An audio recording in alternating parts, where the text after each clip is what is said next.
미국 중앙은행인 연방준비제도가 제로 금리를 유지하면서 2023년도까지 기조를 이어갈 것임을 시사했습니다. 개인 투자자들의 삼성전자 지분율이 기관 물량에 육박하는 수준까지 올라서며 영향력이 커지고 있습니다. LG화학이 배터리 사업 부분의 분사를 확정했습니다. 기업 가치가 상승할 것이란 전망이 나옵니다.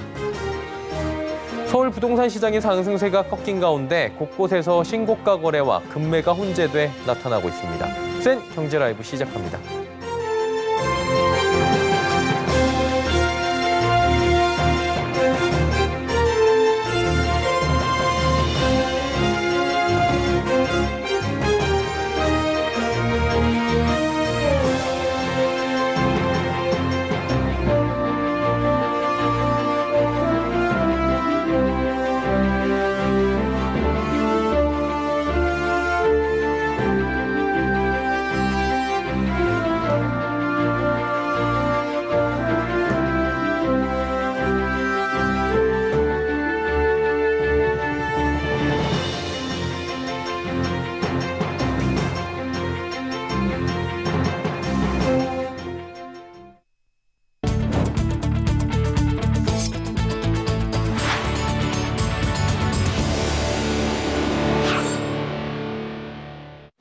시청자 여러분 안녕하십니까? 센 경제 라이브 서정덕입니다.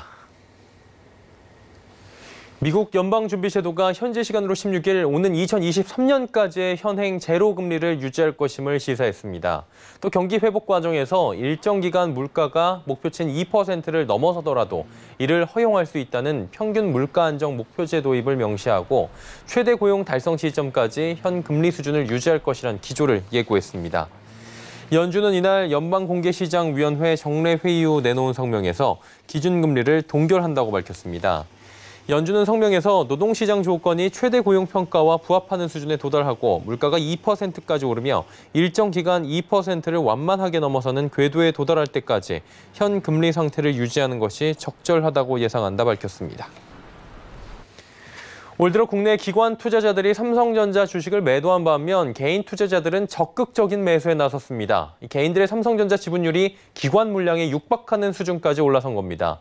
이처럼 개인들의 풍부한 유동성이 증시로 활발하게 유입되며 주식시장에 몰린 개인 투자자들의 자금이 100조 원을 넘어섰다고 합니다.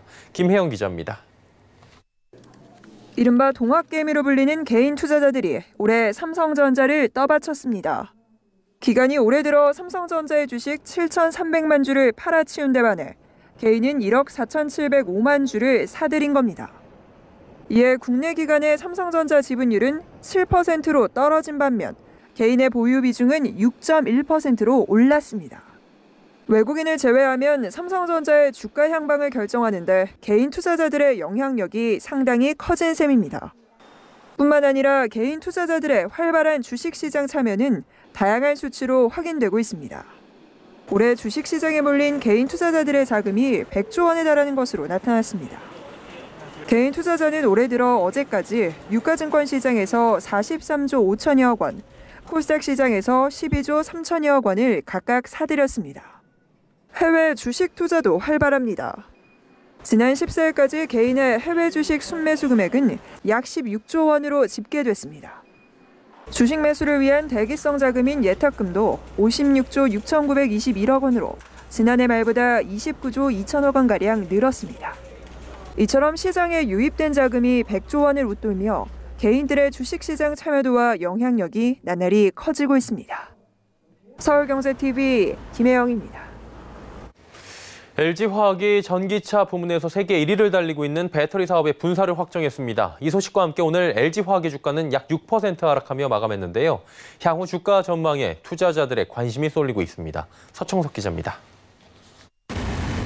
LG화학은 오늘 긴급 이사회를 통해 기업 가치와 주주 가치 제고를 위해 LG화학의 전지 사업부를 분할하는 안을 결의했습니다. 이번 분할은 LG화학이 분할되는 배터리 신설법인의 발행 주식 총수를 소유하는 물적 분할 방식으로 진행되며 LG화학이 비상장 신설법인의 지분 100%를 갖게 됩니다.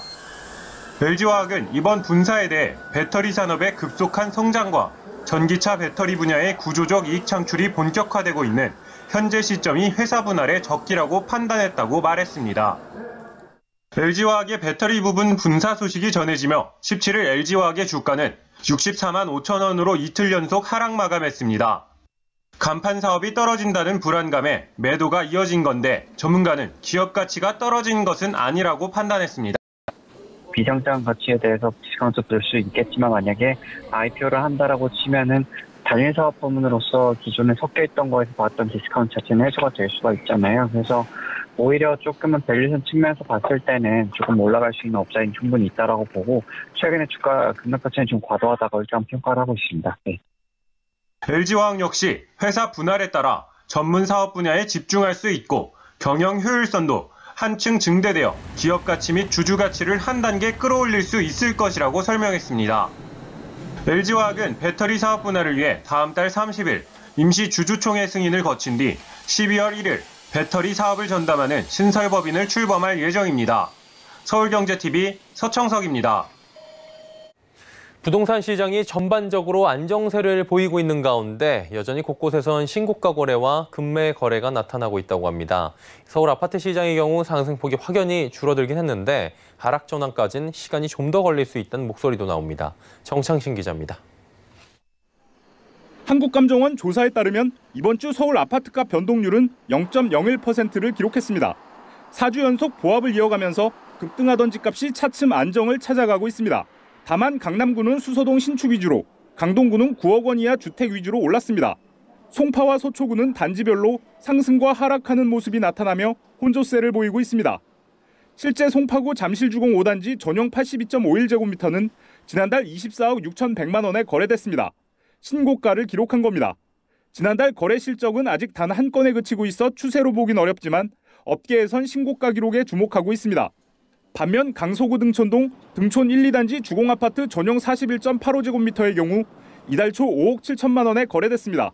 전달 같은 평형이 5억 9,700만 원에 거래된 것과 비교하면 소폭 내린 겁니다. 한 부동산 전문가는 시장이 전반적으로 안정세를 보이고 있지만 혼재된 모습이 곳곳에서 감지되고 있다면서 서울 아파트값 보합세가 좀 더 길어질 수 있다고 밝혔습니다.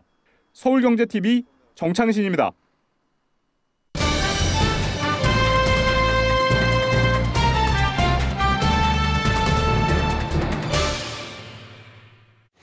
미 연준이 코로나19 사태 이후 경기 회복을 위해 최대 고용, 장기간에 걸친 2% 물가 달성이라는 통화 정책으로 선회했습니다. 자, 이제 국내에 미칠 영향 그리고 연준 결정의 의미를 금융팀의 정순영 기자와 짚어보도록 하겠습니다. 안녕하세요. 네, 안녕하십니까. 연준이 기준금리 동결했습니다. 예측된 부분이긴 한데 제로금리를 2023년까지 유지하겠다라는 발표가 좀 이례적인 것 같습니다. 어떤 의미로 해석할까요? 네, 연준은 별도로 공개했던 점도표에서 2023년까지 제로금리가 유지될 것임을 내비쳤는데요. 투표권이 없는 FOMC 위원들을 포함해서 총 17명의 위원이 내년까지 현 금리 유지를 예상을 했습니다. 또 16명은 2022년까지, 13명은 2023년까지 제로금리 유지 의견을 냈습니다. 연준이 2023년 금리 전망까지 내놓은 것은 이번이 처음인데 코로나19로 인한 경기 침체에서 벗어나려면 정책적인 지원이 필요하다라는 인식이 반영된 것으로 해석이 됩니다.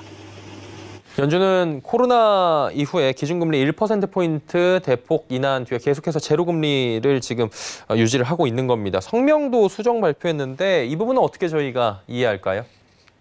네, 연준은 지난달 도입 방침을 밝혔던 평균 물가 안정 목표제를 반영해서 기존 성명을 대폭 수정을 했는데요. 통화정책 목표를 최대 고용과 조화로운 2% 물가 목표 달성 대신에 최대 고용과 장기간에 거친 2% 물가 달성이라는 문구로 바꿨습니다. 한마디로 평균 물가 상승률과 장기 물가 상승률 기대치가 2% 아래일 경우에 일정 기간 2%를 넘는 인플레이션이 발생하는 상황은 경기 회복을 위해서 허용할 수 있다라는 뜻으로 이해를 할 수 있습니다. 또 물가 상승률이 2%에 근접하거나 이를 넘어설 것으로 예상이 될 경우에 과거처럼 선제적으로 긴축 기조로 돌아서지는 않겠다라는 말이기도 합니다. 그리고 FOMC 이후에 제롬 파월 연준 의장은 기자회견을 가졌습니다. 내용 언급이 좀 있었던 것 같은데 어떤 내용이었습니까? 연준은 성명에서 현재 보건 위기는 경제 활동과 고용, 단기 인플레이션에 부담을 주고 중기 경제 전망에 상당한 위험이 될 것이라고 우려를 했습니다. 제롬 파월 연준 의장은 기자회견에서 경제가 회복될 때까지 현재 매우 확정적인 금리 정책 기조를 유지할 것이라면서 이번 성명은 경제활동을 지원하고 2% 물가 목표로 빨리 돌아가는 데 있어서 매우 강력할 것이라고 말하기도 했는데요. 여기에 또 경기 회복이 진행 중이지만 속도가 느릴 것이라고 예상된다면서 확장적 통화 정책뿐만 아니라 추가적인 재정 지출이 필요하다라고 언급을 했습니다.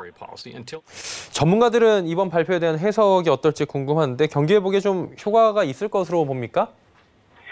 국내 증권가에선 통화 완화 선호 기조 유지를 확인했지만 기대를 뛰어넘는 발표는 없었다라는 반응입니다.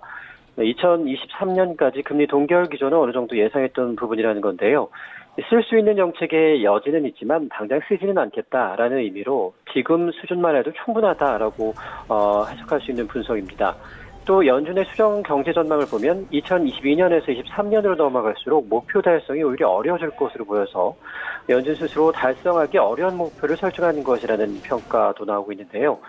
장기간 제로금리 유지로 금융시장의 단기 금리는 안정이 되겠지만 성장 개선과 인플레이션 상승, 재정 확대 등으로 계속되는 국채 발행 압력이 장기 금리의 상승 압력으로 작용할 것이라는 분석도 내놨습니다.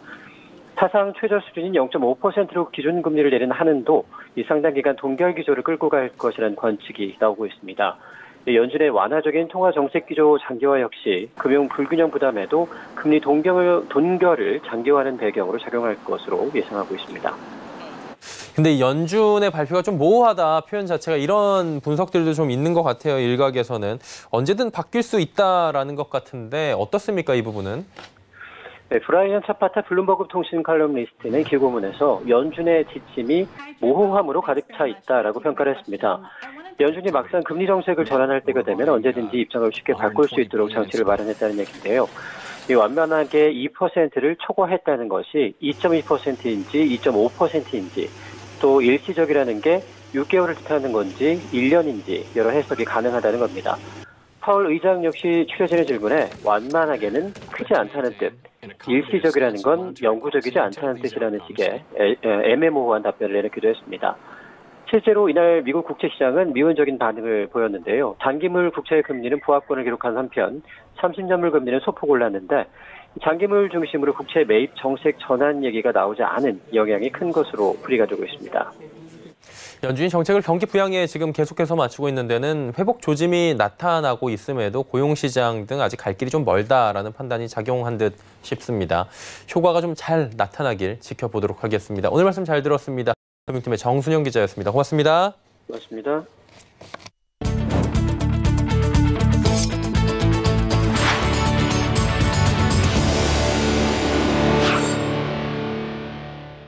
투자형 지주회사 SK가 글로벌 물류회사 ESR 지분 4.6%를 4,800억 원에 매각했다 밝혔습니다.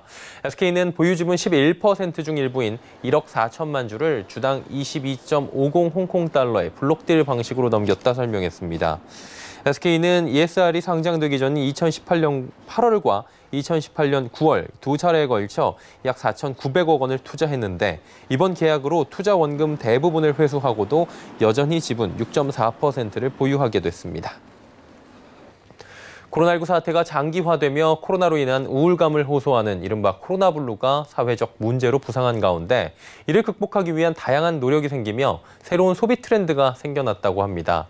전보다 더 화려하고 더 신나는 것에 소비자들이 열광하며 이를 통해 우울감을 해소하는 겁니다. 문달 기자입니다.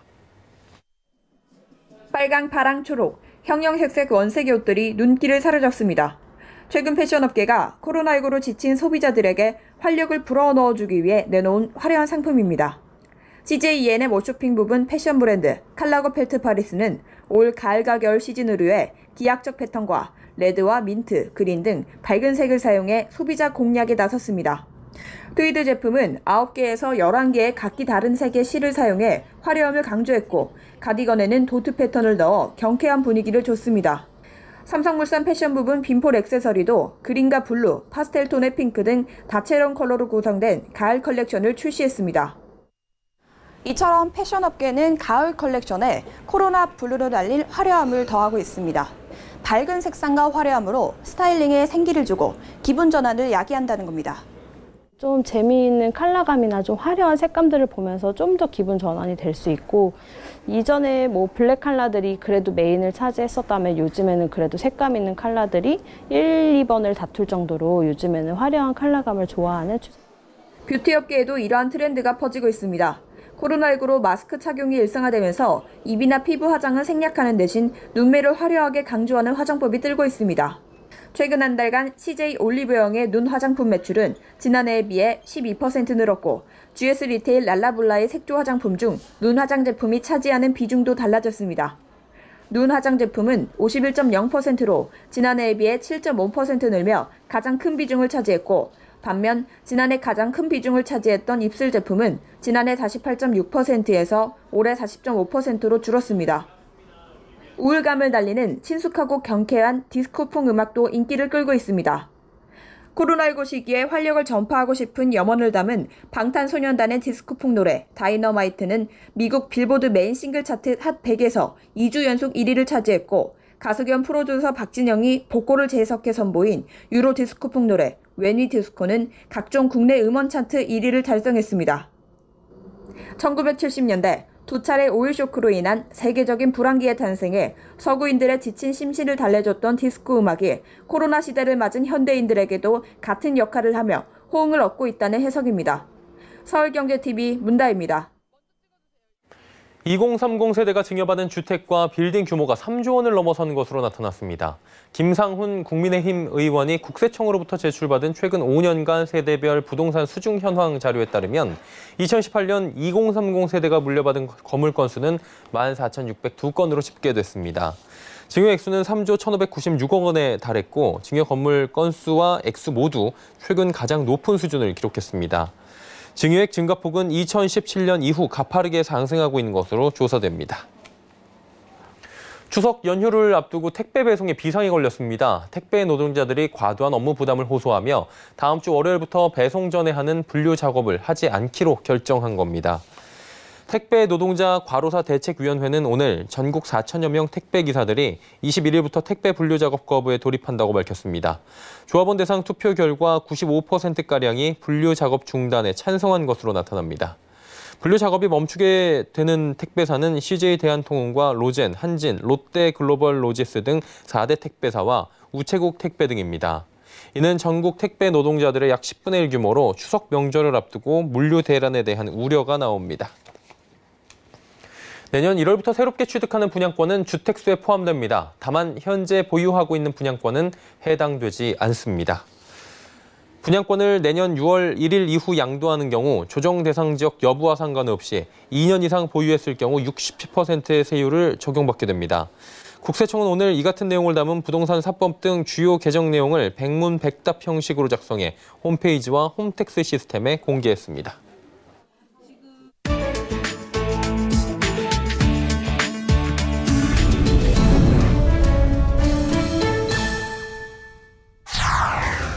코로나19 사태로 식당 내에서도 한 칸씩 자리를 비워앉는 것이 일반화되고 있는 가운데 사람들과 떨어져 하늘 위로 올라가는 벨기에 식당이 눈길을 끌고 있습니다. 셰프들이 중앙에서 요리를 하고 서빙이 진행되는 동안 크레인에 매달린 식탁이 50m 높이까지 올라갑니다. 벨기에에 본사를 둔 이 식당은 하늘의 만찬을 컨셉으로 2006년 출범한 이후 60개국에서 영업을 했는데 코로나19 사태로 다시 주목받고 있습니다. 이전까지는 22명의 고객이 하나의 원형 식탁을 함께 사용했는데 코로나19 시대에는 32명의 사람들이 4인용 식탁을 간격을 두고 각각 자리하도록 자리를 변경했습니다. 이 식당 대표는 로이터 통신과의 인터뷰에서 하늘 위 식당에서는 100% 코로나 방지가 되고 있다고 말했습니다. 국제축구연맹 FIFA는 코로나19 사태로 축구계가 입은 경제적 손실이 140억 달러로 추산된다고 밝혔습니다. 로이터 통신에 따르면 FIFA에서 코로나19 대응을 담당하고 있는 올리 렌 위원장은 FIFA가 금융 컨설턴트와 함께 추산한 전 세계 프로축구 게임의 가치는 450억 달러에 이른다며 3분의 1 수준을 이뤘다고 말했습니다. 이어 140억 달러라는 수치는 올해 초 3개월의 공백 끝에 축구 경기가 서서히 재개되고 있는 현재의 시나리오에 근거한 것이라고 설명했습니다. 렌 위원장은 일부 프로 구단들이 매우 심각한 어려움에 직면하면서 다양한 수준의 논의가 진행되고 있다고 부연했습니다. 피파는 코로나19 사태에 대처하기 위해 15억 달러를 배정했으며 지금까지 211개 회원국 중 150개국이 기금을 신청했다고 밝혔습니다. 전 세계 코로나19 확진자가 3천만 명을 넘어섰습니다. 최근 하루 신규 확진자가 역대 최다 기록을 경신하면서 확진자 증가 속도가 갈수록 빨라지고 있습니다. 누적 사망자도 100만 명에 육박합니다. 국제 통계 사이트 월드오미터의 집계에 따르면 17일 오전 기준 누적 확진자는 3천만 345명에 달했습니다. 코로나19 확진자 증가세는 갈수록 거세지고 있습니다. 코로나19 첫 보고 이후 179일 만에 1천만 명을 넘어선 이후 2천만 명까지는 44일, 3천만 명까지는 38일이 걸렸습니다. 이는 하루 신규 확진자가 역대 최고 속도로 늘어나고 있기 때문입니다. 세계보건기구 WHO는 지난 13일 자체 집계 결과 전 세계 신규 확진자가 30만 7,930명이 나와 하루 신규 확진자로는 역대 최대치를 기록했다고 밝힌 바 있습니다. 터키 제조사 바이르카 디펜스는 하늘을 나는 자동차 세제리가 첫 시험 운행을 성공적으로 마쳤다고 밝혔습니다. 하늘을 나는 자동차는 거대한 드론에 사람이 탈 수 있는 좌석이 매달려 있어 생김새가 자동차보다는 헬리콥터에 가깝습니다. 공개된 영상에는 세제리가 10m 정도 높이에서 조심스럽게 시험 비행하는 모습이 담겼습니다. 이 나는 차는 최고 시속 100km, 높이는 2000m까지 날아오를 수 있는 것으로 예상됩니다. 터키 최초의 날아다니는 자동차인 세제리의 이름은 수세식 변기를 발명한 것으로 알려진 12세기 무슬림 인물에서 따왔습니다. 바이르카 디펜스는 하늘을 나는 자동차가 실제로 상용화되는 데는 최대 15년이 걸릴 것으로 예상했습니다. 영국 경매회사 크리스티가 10월 초에 티라노사우루스 렉스의 화석을 경매에 내놓을 예정이라고 로이터 통신이 보도했습니다.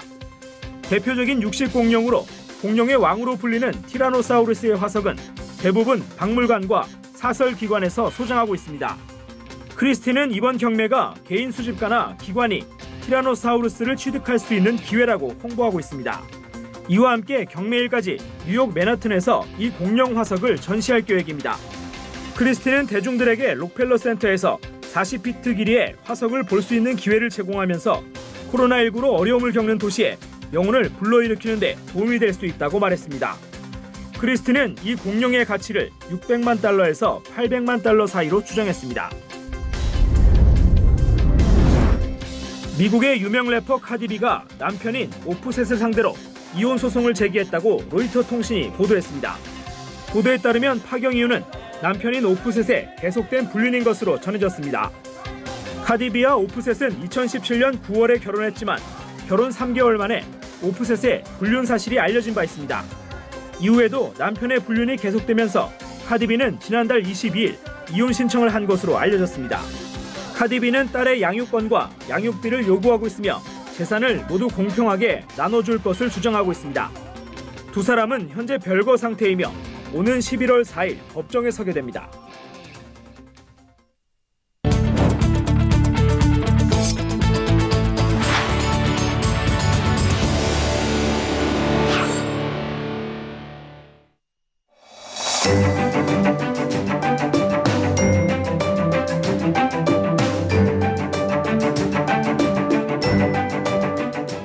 안녕하세요. K웨더 라이프스타일 예보 박유라입니다. 오늘도 선선한 날씨를 보였습니다. 다만 남부지방은 흐린 가운데 비가 오는 곳이 있는데요. 현재 하늘 모습 보시면 남해안과 제주를 중심으로 비가 내리고 있고요. 그 밖의 지역은 산발적인 빗방울이 떨어지고 있습니다. 빗방울은 밤까지 이어지겠고 남해안은 자정까지 5에서 10mm, 제주도는 내일 아침까지 20에서 50mm 정도의 비가 더 내리다 그치겠습니다. 내일은 대체로 맑은 가운데 선선한 가을 날씨가 이어지겠습니다. 낮 기온 서울과 대구 24도, 광주는 23도로 이맘때보다 2도에서 4도가량 낮은 기온이 예상됩니다. 다만 아침 저녁에는 20도를 밑돌며 다소 서늘할 수 있는데요. 옷차림에 유의하셔야겠습니다. 공기도 쾌적하겠습니다. 전국의 미세먼지 농도 보통 단계가 예상되는데요. 바깥 활동 및 실내 환기를 하기 좋겠습니다. 내일은 점차 중국 남부지방에서 동진하는 고기압의 영향을 받겠습니다. 다음은 자세한 지역별 날씨입니다. 중부지방 대체로 맑은 하늘이 예상됩니다. 한낮 기온 수원 25도, 춘천과 대전 24도로 선선하겠습니다. 동해안도 대체로 맑은 하늘을 보이겠습니다. 낮 최고 기온 강릉 24도, 속초 25도가 되겠습니다. 남부지방 흐리거나 구름 많다가 낮부터 차차 개겠습니다. 낮 동안 전주 24도, 부산 23도로 선선함이 감돌겠습니다. 남해상으로 비 소식이 있고요. 물결도 최고 2.5m까지 약간 높게 일겠습니다. 주말 동안에도 선선하겠습니다. 다만 토요일에는 경기 북부와 강원 영서 북부 지역에 소나기가 지날 것으로 예상됩니다. 날씨였습니다. 센 경제 라이브 저희가 준비한 소식은 여기까지입니다. 편안한 저녁 시간 보내시길 바랍니다. 고맙습니다.